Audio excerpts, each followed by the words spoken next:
The third estate, or the third stage, the moderates returned to push back against the evils of the guillotine revolution, the part that was radical. They eventually adopted a new constitution down at the bottom where the Directory ruled. That's what they called their new sense of government. A National Assembly was re-elected, and eventually that paved the way for them to give a new general an opportunity to lead. His name happened to be Napoleon. And what Napoleon did was, by popularity, by military victory, made himself a person of influence, and eventually he was asked to be consul, using the Roman terminology of eras past. He was invited to be consul. And what did Napoleon end up doing? Became a dictator. He actually was crowned an emperor. Crowned himself an emperor. Out of what? Out of revolution. Because revolutions almost always, at least historically, and we're in a Western history class, totalitarian regimes flow out of revolutions. Because eventually, people want somebody that they can look to as their rescuer, their redeemer, someone who's victorious. And they're looking for that. Napoleon showed up.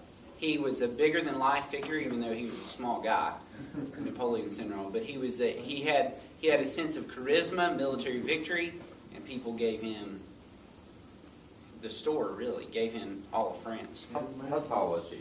I don't know exactly. That's a lot of stuff went over his head. Let's put it this way, shorter than Will and me, so it's pretty short. I wonder if that's a pony in that picture then. Okay, summarize contrast. You need this. This is the slide you need. Again, I'll upload these eventually, but this is the slide that you need to be aware of. Summarize contrast between the American and French Revolution. In the American Revolution, you have a geographically distant conflict. The colonies are fighting Great Britain. Great Britain had to travel an ocean to fight for what she perceived, Great Britain perceived was her rights over the colonies. In the French Revolution, it was a geographically near conflict. The conflict was within the region of France itself. So it created significantly more pushback and significantly more problems given that it was within its own region. Both were born of the Enlightenment, but the American Revolution was born of the Enlightenment ideal of freedom.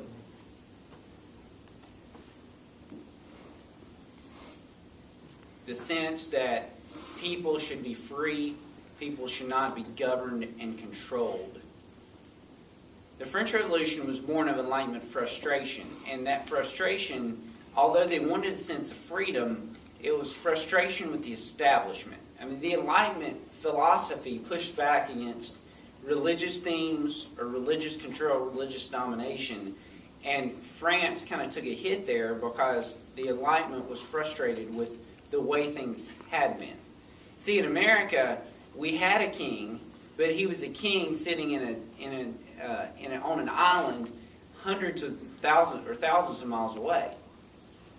And so our pushback, we could create something new. In France, the pushback was against a king sitting on a throne who had been sitting there for 1,000 years, a monarchy that had been sitting there 1,000 years within its own region. It was more out of frustration than it was out of desire for freedom. Religious liberty was pursued in the American Revolution, and religious wars preceded the French Revolution. We didn't experience the religious wars in the colonies, that is. In number 4, in the American Revolution, there was a stable, balanced, as well as divided powers in the ensuing government. In the French Revolution, it was unstable, and there were unbalanced powers in the ensuing government. In other words, what they proposed and what came out of the French Revolution was not really better. It was just a contrast from what they had. It was just different, but it wasn't any better. The poor didn't get better. the situation for the poor didn't get better. The class divide didn't get better. The haves and have-nots didn't really change. None of that changed, and the government was much less stable than it was in the colonies, which is why within 15 years of the French Revolution they have an emperor. They have Napoleon declaring himself emperor. And yet, we've not had any president stand up and say, I'm an emperor, I'm in charge, and everybody's going to listen to me and do what I say. We've had some presidents who kind of leaned that way. I mean, Nixon and our current president and others have kind of acted that way in certain elements of the way they handled the presidency. But guess what? After 8 years, or Nixon's case less than that, they're out of office. Somebody else comes along. The American Revolution was born of hope and a sense of divine purpose. French Revolution was born of anger and frustration at the establishment. American Revolution, middle class and ownership of property. The French Revolution, it was a frustrated middle class. Once you get that down, you're done.